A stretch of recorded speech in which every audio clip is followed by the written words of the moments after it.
Olá, eu sou Gisele Prado e essa é a primeira aula de gramática. Para essa primeira aula eu preparei algumas dicas práticas de algumas aplicações bem pontuais de algumas palavras que dão alguma confusão, que levam a alguns erros. Vamos começar? Eu preparei aqui, vou compartilhar com vocês a minha tela.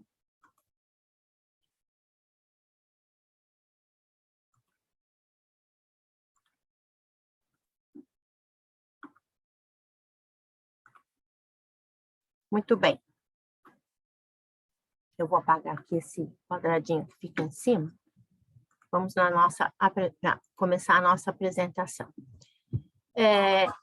Eu coloquei o nome desse curso de gramática prática, porque eu não vou apresentar a gramática toda, né? A gente não vai entrar em todas aquelas regras, em todas aquelas coisas que são mais complicadas. Eu vou trazer coisas bem pontuais nesse curso, coisas que a gente vá resolvendo passo a passo. Esse primeiro momento, né? Eu coloquei aqui esse errar, é humano, errar com H, e o humano sem H, porque realmente são termos, são palavras que levam ao erro muitas vezes, e às vezes até pessoas que têm graduação, que são estudadas, acabam errando na aplicação desses termos que eu vou mostrar para vocês. Ele tem a intenção de ser um vídeo bem-humorado, preparem-se porque a gente vai falar algumas palavras que dizem ser palavras de baixo calão, mas as palavras de baixo calão também pertencem à língua portuguesa e algumas delas precisam ser comentadas. Então, vamos lá, pessoal, vou começar com vocês, são dicas práticas para errar menos, né? Não é para não errar, mas é para errar menos, né? Bom, aí eu peguei alguns memes, né? Eu peguei algumas coisas da internet, alguns memes bem interessantes, né? No Facebook fala francês, espanhol, inglês, na vida real fala embigo, bicicleta e problema. Se acha foda, mas fala chiclete, bicicleta e embigo.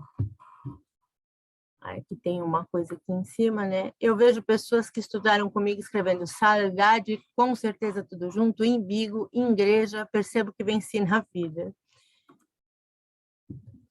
Tem que falar problema, iogurte, tauba, registro, empim, mortandela, mindingo, tóxico, salsicha, berruga, embigo, de favor, menos lagartixa, garuma, telefonema, né? Agora posso tudo, sou advogada. Gente, são alguns erros que a gente vê aí na internet, nas redes sociais, né? E a gente vê muito isso, né? Dá para mim fazer um favor, né? Tem muitas coisas que a gente acaba vendo. Às vezes as pessoas erram porque tem baixa escolaridade, às vezes as pessoas erram porque não se importam com isso, nunca se importaram em aprender, nunca se importaram em assimilar a língua, né? A gente sabe que a escola está cada vez mais complicada, cada vez mais difícil de fazer com que o aluno acompanhe, e a língua portuguesa é uma língua considerada como uma língua difícil, né? Sendo uma língua difícil. Só que eu acho que tudo vai de um pouquinho de boa vontade, né? De um pouquinho de intenção de ir lá, de estudar, de aprender, de entender as coisas, né? A leitura vai ajudar muito, prestar atenção no que está lendo, né? Essas dicas são dicas que eu sempre dou para o meu aluno, né? Eu sempre falo, olha, presta atenção, vê o que você está lendo, presta atenção naquilo que você está vendo, né? Que isso tudo pode te ajudar. Bom, a primeira dica que eu falo para vocês é esse termo aí, TV a cores, né? Que todo mundo fala, eu comprei uma TV a cores, a minha televisão é a cores. Não é o correto, né? O correto é dizer TV em cores, né? Se o correto é dizer TV em preto e branco, o correto também vai ser dizer em cores. Comprei uma TV em cores.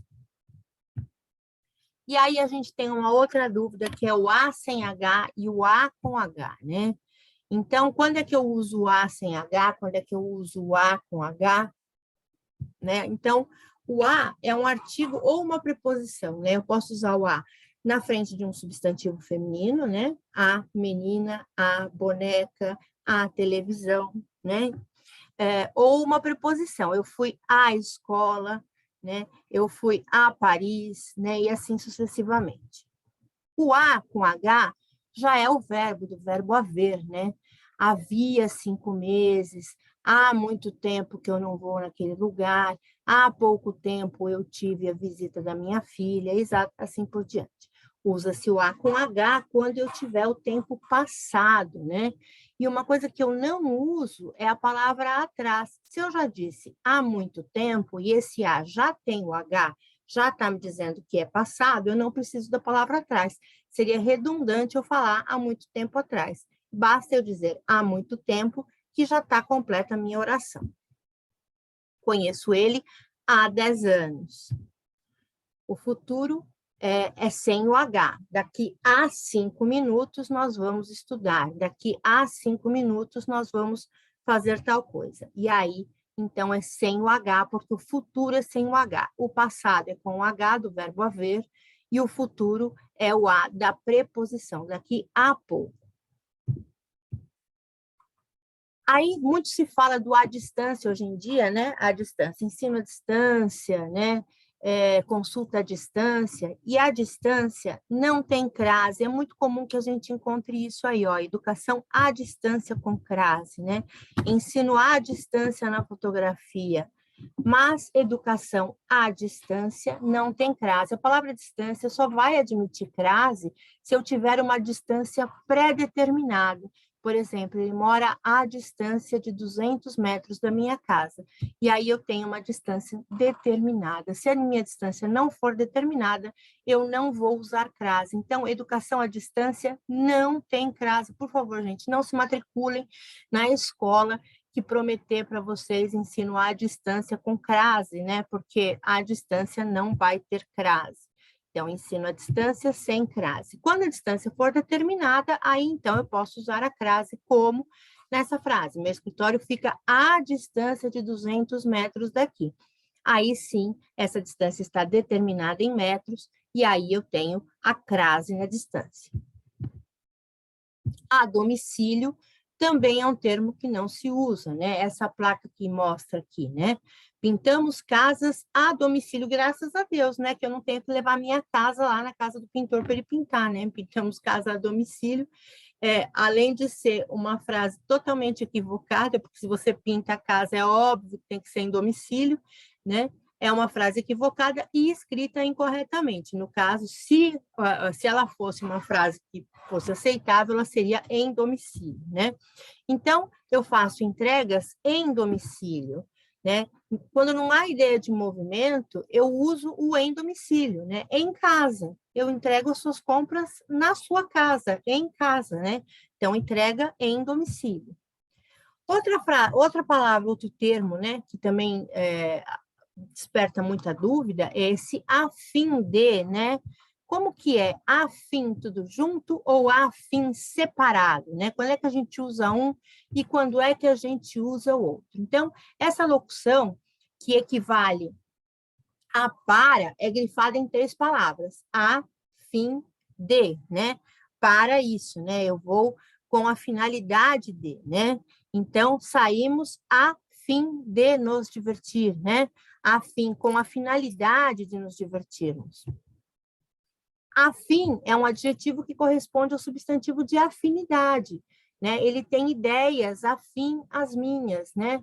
Ele tem ideias que são com afinidade, né? O francês é uma língua afim do português, é uma língua que tem afinidade com o português. Então, quando eu tiver aí o sentido de afinidade, eu vou escrever o afim tudo junto, né? Na gíria, mas só na linguagem popular, eu posso usar fulano está afim de você, né? E aí é um termo de gíria, né? Uma linguagem popular. Ah, o fulano está afim de mim. E aí é o afim separado, tá? Agente junto e agente separado. Essa também é uma locuçãozinha que a gente encontra aí muitas vezes com tudo junto, né? E aí eu coloquei até essa ilustração, que é uma ilustração que me deixa bastante, eu acho bastante engraçada, né? Que o agente é aquele agente, né? O 007, o agente policial, um agente da condicional, qualquer um agente é esse agente com tudo junto. Quando quer dizer muitas pessoas, né? Eu e mais outras pessoas, é agente separado. Então, agente é uma locução pronominal que quer dizer nós, né? É uma linguagem que é semanticamente equivalente a um pronome pessoal nós. Mas, quando eu digo agente é um termo singular e ele vai concordar o verbo no singular. Apesar de querer dizer nós, eu não posso colocar assim, a gente fizemos, a gente fomos, né? A gente fez, a gente foi, porque a gente, apesar de querer dizer nós, eu e mais outras pessoas, ele vai conjugar o verbo no singular, porque o termo é singular. Aí eu tenho o agente, né, que é o agente tudo junto, quando é um substantivo e quer dizer uma pessoa que faz alguma coisa, né? Um agente é aquele que vai e faz, que tem uma ação. Aluga-se ou alugam-se, né? A gente vê de todo jeito, né? A gente fala, aluga-se apartamentos, vendem-se casas, né? Como é que é o correto, né? O que eu tenho que usar? Então, o sujeito da oração, a gente sabe, né? Vamos só dar uma relembradinha no que é sujeito. Sujeito é aquela pessoa, né? Aquela palavra que vai agir, né? Ou que vai receber uma ação numa oração, né? Se eu digo Marcos fez 15 anos, eu pergunto quem é o verbo e eu descubro quem é o sujeito. Quem fez 15 anos? Foi Marcos. Então, Marcos é o sujeito. Então, o sujeito dessa oração sempre vai concordar com o verbo. Se foi o Marcos fez. Marcos é uma palavra, é uma pessoa só, então ele fez. Eu posso substituir Marcos por ele, né? Que é o pronome pessoal ele conjuga-se como fez, né? Então, eu sempre tenho que concordar o sujeito. Aluga-se casa. Porque a casa, se eu trocar isso, se eu inverter a ordem dessa oração, eu vou dizer assim, casa é alugada. Quem é alugada? A casa. Então, casa é o sujeito. Então, aluga-se casa. Alugam-se casas. Casas são alugadas, né? Então, aí eu coloco no plural, alugam-se casas. Casas são alugadas. Anexo, anexa e em anexo, esse termo também passou a ser bastante comum aí com a chegada dos e-mails, que a gente mandava aqueles anexos nos e-mails, que a gente manda, né, documentos anexos nos e-mails. Essas palavras, elas têm gênero. O que é gênero? É feminino e masculino, é singular e plural, é número, grau é aumentativo e diminutivo, então a gente vai ouvir muitas palavras, né? Gênero, feminino e masculino, número, singular e plural, grau, aumentativo e diminutivo. Então, essas palavras, anexo, anexa, elas têm singular e têm plural. Em anexo já não tem. Em anexo já é um termo fixo que não tem singular e não tem plural, vai ser só sempre em anexo. Então, como que eu aplico cada um deles, né? Anexo, anexa, anexos ou em anexo, né? Segue anexa a cópia. A palavra também vai concordar com o sujeito. O que segue anexa? A cópia do contrato. Se a cópia é feminino, a palavra anexa tem que ser também no feminino. Se a palavra está no plural, como as fotos seguem anexas, porque foto é feminino e anexa vai ser feminino. Foto está no plural, anexa tem que estar no plural. Agora, se eu digo as fotos, os documentos, a cópia, eu sempre vou dizer em anexo, não muda. O termo em anexo é aquele termo que não tem erro, né? Você não sabe se é anexo, anexo, anexos ou anexas, coloca em anexo, segue em anexo, documentos, blá, blá, blá, tá? Então, anexo é um adjetivo que vai concordar com o substantivo a que ele se refere, né? Se o substantivo é masculino, é anexo, se é feminino, é anexa, e em anexo é invariável, pode ser usado com feminino ou masculino.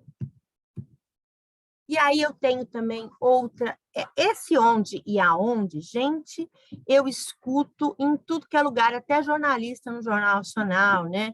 Até música, né? Tem uma música do Lobão que fala: aonde está você? Me telefona, me chama, me chama. Tá errado, né? Não é aonde está você, é onde está você, né? Mas aonde e onde também surte bastante dificuldade aí, bastante duplicidade.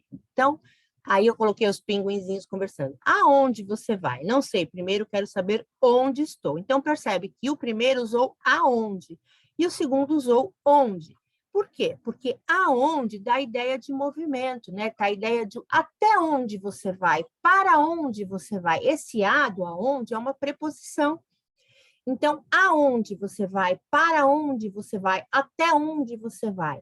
Já o onde, que não tem o a na frente, ele é uma palavra que indica estagnação. Ele está naquele lugar, ele não vai sair daquele lugar. Né? Então, eu quero saber onde estou. Eu não estou indo para nenhum lugar, eu estou parado. Então, onde eu estou é sem o a. Então, onde dá a ideia de permanência. A palavra onde vai indicar o lugar em que você está, né? Ou então em que se passa um acontecimento, e ela vai estar ligada aos verbos que vão expressar permanência, como, por exemplo, é o caso do verbo estar. O verbo estar, ele indica permanência. Então, onde você está, né? Onde você comprou tal coisa, né? Agora, o aonde vai dar a ideia desse movimento, né? A ideia até onde, o movimento de aproximação está ligado a verbos que vão expressar essa ideia de movimento. Então, aonde você vai, até onde você vai, para onde você vai, né? Outro termo é o a partir e o aquilo. Aquilo é um termo de restaurante que eu não sei como é que é usado no mundo inteiro, no Brasil inteiro, mas no Rio de Janeiro se fala que come comida aquilo. Aqui em São Paulo se fala comida por quilo. De qualquer forma, tanto um quanto o outro é uma preposição que está na frente da palavra quilo. Porém, a palavra quilo é uma palavra masculina. E no a partir, partir é um verbo. Então, são dois termos que não admitem crase antes deles, né? Tanto partir, que é verbo, quanto quilo, que é masculino, não admitem crase na frente. Então, a partir e aquilo serão sem crase, né? Crianças a partir de 3 anos fazem parte do buffet aquilo. Olha, 2 erros numa mesma placa. Primeiro, a partir não tem crase. Segundo, que aquilo também não tem crase. Primeiro, porque a primeira palavra é verbo. Segundo, porque a segunda palavra é masculina. E na frente dessas palavras, a gente nunca utiliza crase, tá? Então, as palavras não vão ter acento de crase, porque partir é verbo e porque quilo é masculino. Não se usa antes de verbo e não se usa antes de palavras masculinas. Através e por meio de, né? Essa é uma questão jornalística, né? De a gente não escrever o através quando não estiver atravessando alguma coisa, né? Então, por exemplo, aqui diz, o namorado passou uma flor através da janela. Por quê? Porque ele atravessou a janela, né? A flor atravessou a janela, então foi através da janela. Eu enviei o pacote por meio do correio, porque eu não atravessei o correio, então não foi através do correio. A luz entrava através de uma fresta. Aí sim, a luz atravessava aquela fresta. Soube da notícia por meio de um e-mail, né? Esse através, ele gera muita complicação e é muito comum nos trabalhos acadêmicos a gente encontrar muitos através. Muitos através em textos acadêmicos, em textos literários, né? Então, toda vez que eu puder substituir o através por meio de, eu devo fazer isso, tá? Porque o através é tudo aquilo que atravessa. Então, se eu puder substituir por meio de, eu devo utilizar o por meio de e não o através. Fui chamada através de um telefonema? Não, fui chamada por meio de um telefonema.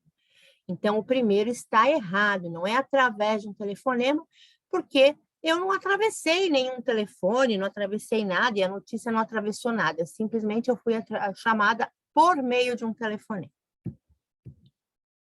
À vista e a prazo. E aí sim, eu não gosto do Zoom porque ele fica com essas coisinhas aqui em cima. Deixa eu tentar colocar ele aqui embaixo. À vista e a prazo. Aí sim a gente vai ter crase no à vista, porque vista é palavra feminina, mas não vai ter a crase no prazo, porque prazo é palavra masculina. Então, como é que ficaria aí, né? Ó, moda casual na Karen Manica com 50 off à vista, 40 off a prazo. Estava indo tudo bem no 50%, mas no 40% já dançou, porque a prazo não tem crase. Então, a vista tem acento de crase, porque vista é palavra feminina, comprei a casa à vista, mas prazo não vai ter crase, porque prazo é palavra masculina, e a gente já falou sobre isso.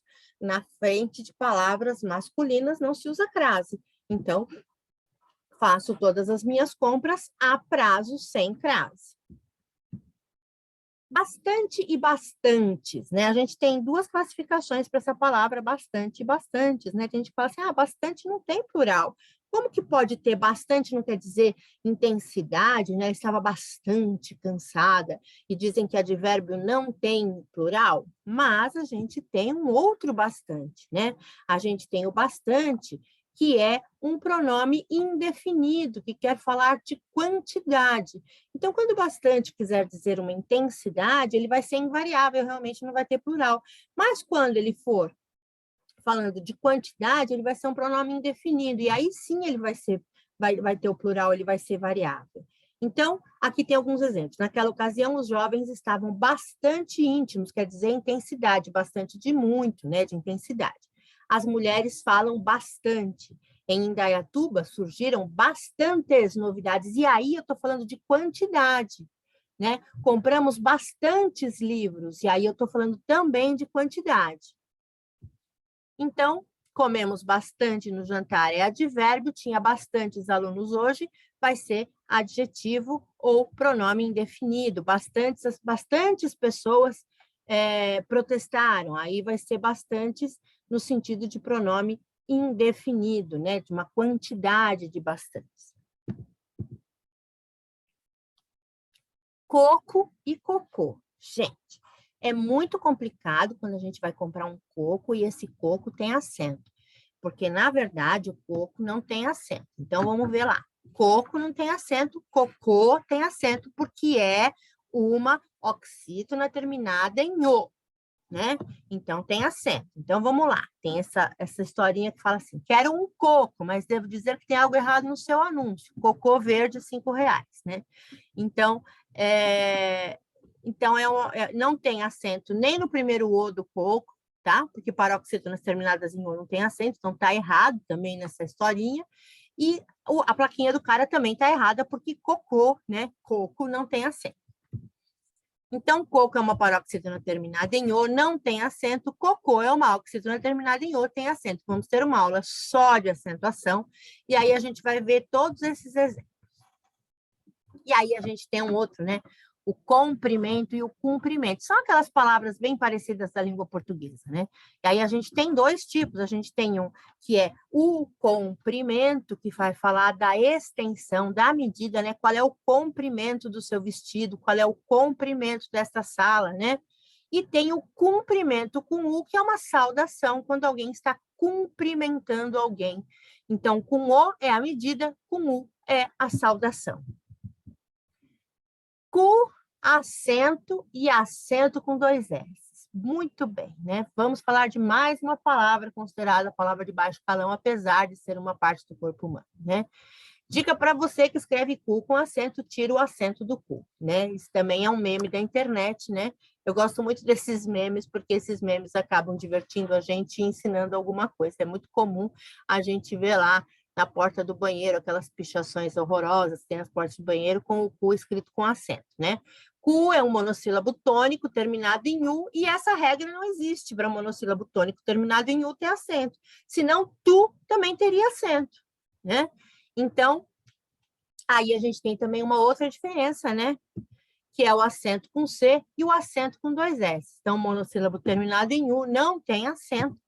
E acento de cu é bunda. Por quê? Né? Porque acento com 2 S é o assento que a gente senta, né? É o assento da cadeira, é o assento do sofá, né? Então, o assento do nosso cu, quem é? A nossa bunda, né? Porque a gente senta com ela. E o acento gráfico é com C, né? Acento agudo, acento circunflexo, aí é com C. Com 2 S é o acento do avião, o acento do ônibus, o acento do sofá, o acento da cadeira.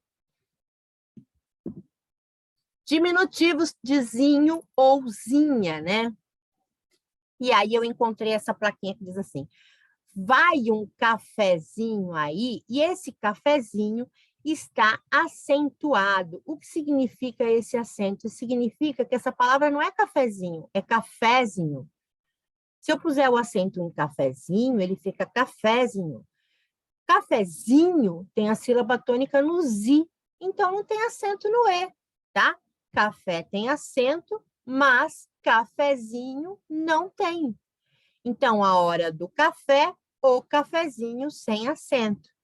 É muito comum a gente encontrar várias palavras terminadas em zinho, que só porque quando elas estão no grau normal elas têm acento, a pessoa acha que quando vai para o diminutivo vai ter que ter acento. Então, eu tenho vovó, vovozinha, e aí alguém vai lá e põe um acento no vó, né? Vovozinha, né? Só e sozinho, aí vai alguém põe lá acento no só, fica sozinho. Né? Então, a gente tem que prestar muita atenção. Café, cafezinho, vovó, vovozinha, vovô, vovozinho, só, sozinho. Então, essas palavras, elas têm acento quando elas estão no grau normal, mas quando elas vão para o diminutivo e o diminutivo for zinho, zinho sempre vai ter a sílaba tônica no zi. E aí ele vai puxar a sílaba tônica da palavra para o zi. E aí passa a não ter mais acento, porque paroxítonas terminadas em o não tem acento. Em vez de, ao invés de, né? Quando é que eu uso um e quando é que eu uso o outro, né? Quando é que eu uso em vez ou invés? Em vez, ele quer dizer troca, substituição. Em vez de usar uma coisa, eu usei outra, né? Em vez de falar uma coisa, eu disse outra. Então, por exemplo, em vez de ir ao cinema, fui ao teatro, eu substituí uma ação por outra. Já no invés, ele vai indicar oposição, uma situação contrária, tem que ter um antônimo, né? Tem que ter o contrário nisso. Então, o dólar, ao invés de baixar, sobe, porque eu estou usando uma ideia de contraponto. É uma ideia antônima, em vez de baixar, ele sobe. Ele sobe. Então, ao invés de baixar, ele sobe, tá? Então, eu usei aí ao invés porque eu tive uma ideia de contrariedade nas duas ações. Etc. Aí tem muita gente que fala assim, antes de etc não se coloca vírgula, porque etc esse e já quer dizer e, então antes do e não se coloca vírgula. A gente sabe de tudo isso, né? Então vamos ver algumas coisas que rodeiam o etc. A primeira delas é que tem muita gente que coloca etc e põe reticências depois do etc, e isso não está correto. Etc é uma abreviação, né? Então, etc quer dizer etc, e é uma abreviação da palavra, então tem que ter um ponto, é um ponto só.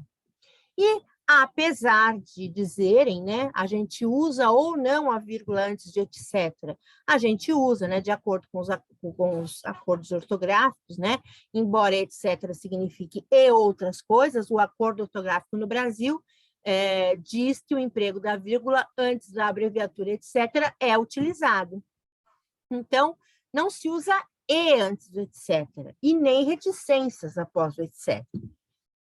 Então, a oração deve terminar no ponto da abreviatura, dispensando o uso de qualquer outro ponto. Então, eu comprei lápis, vírgula, papel, vírgula, carimbo, vírgula, etc., ponto. Tá? Essa que deve ser a oração, dessa forma que deve ser feita. Gente, essa foi a nossa primeira aula, né, de gramática prática. E a segunda aula vai continuar nessa mesma pegada, né? Eu vou continuar falando sobre essas dicas, tem muitas outras dicas para dar, a gente vai ter 4 aulas com essas dicas, são 4 aulas bastante interessantes, que vão trazer uso de porquê, concordância nominal, concordância verbal, outras palavras, né? Algumas placas engraçadas que tem por aí, com vários erros de português. Então, eu vou mostrar aí bastante coisa legal nessas aulas que eu vou dar para vocês a seguir. Eu espero que vocês tenham gostado, e se tiver alguma dúvida, entre em contato. O meu WhatsApp está lá em todos os slides, é só entrar em contato e a gente bate um papo, a gente marca um curso mais pontual, precisar de uma aula particular. Quero pedir para que vocês curtam o meu canal, que vocês se inscrevam no meu canal e curtam esse vídeo para ajudar o canal a elevar, ajudar o canal a ir para cima, e compartilhem essa publicação, tá? Que é bastante interessante, e a gente tem muita gente aí que precisa saber dessas coisas. A gente vai falar também sobre meia, meio, né? Menos, menos, né? A gente vai falar sobre todas essas palavras que causam alguns transtornos aí na linguagem. Espero que vocês tenham gostado. Eu fico por aqui. Beijo em todos.